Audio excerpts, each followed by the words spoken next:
Hello, how are you? Hi guys. We're back. You thought we was gone. We're like the poltergeist. They're here. They're here. This is Gena. This is my dad. This is Gena's Gena's dad. daddy. Thanks again. How are you? Today we decided to talk about things that we really care. We want to be a blessing to you all, as well as somebody you can look to for the truth. And drop some knowledge. Yeah, and drop some knowledge in there. In return, you might want to share something with us. Yeah. We call this our sharing time. And that's what we want to do. Yeah. And in keeping with our last two shows about grandparents and about kids, we want to further the conversation. This week we want to talk about, And are you being an enabler to your children or family members, or are you being an encourager? encouraging. And people get those confused sometimes. Right. They do. And you might want to say, why is that important? It's important to keep it. Let's keep in line with what we was talking about last week. I think I broached the subject last week, and I was saying about how far you could be if at the time you had an idea or a desire to do or be something. And somebody if you had believed in encouragement, Right. somebody believed in you. Right.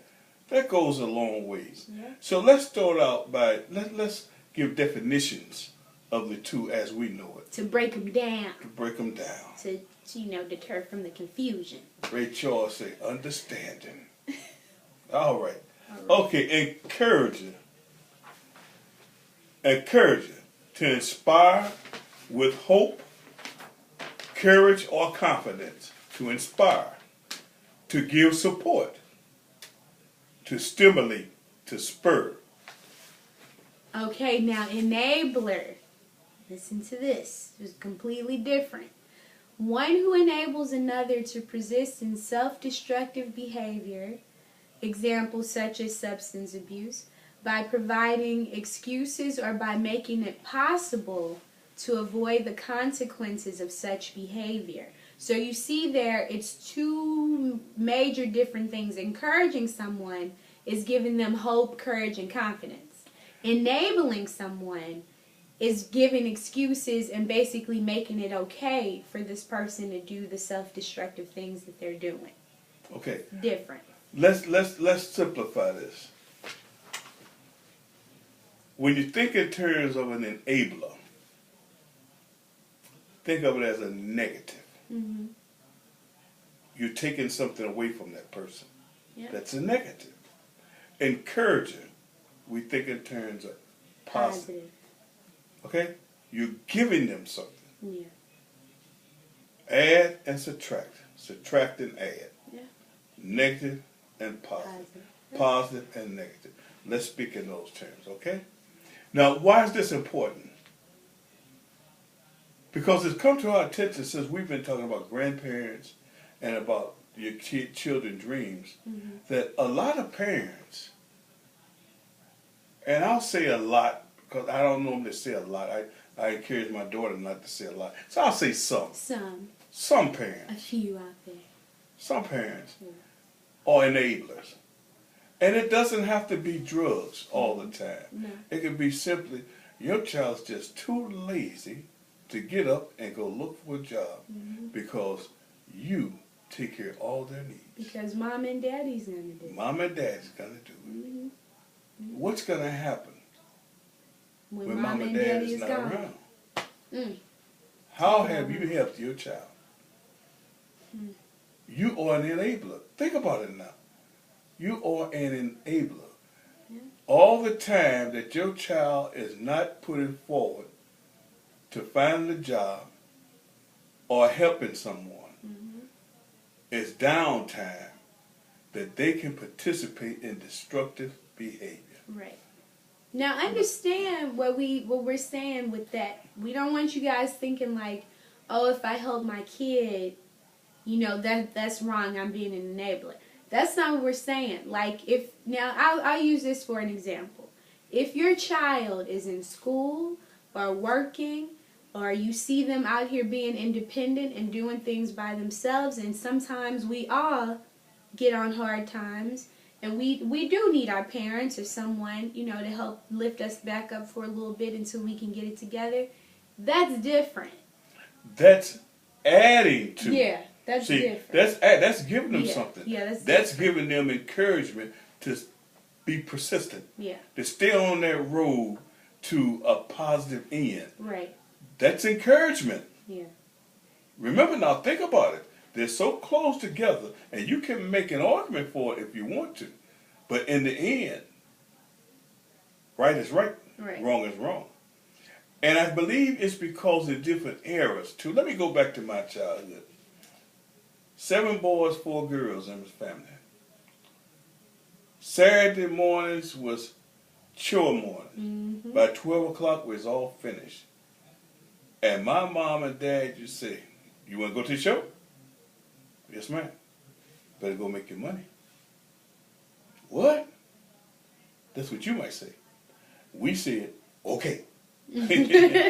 We sold rags. We sold newspapers. We sold bottled glass. We sold soda bottles.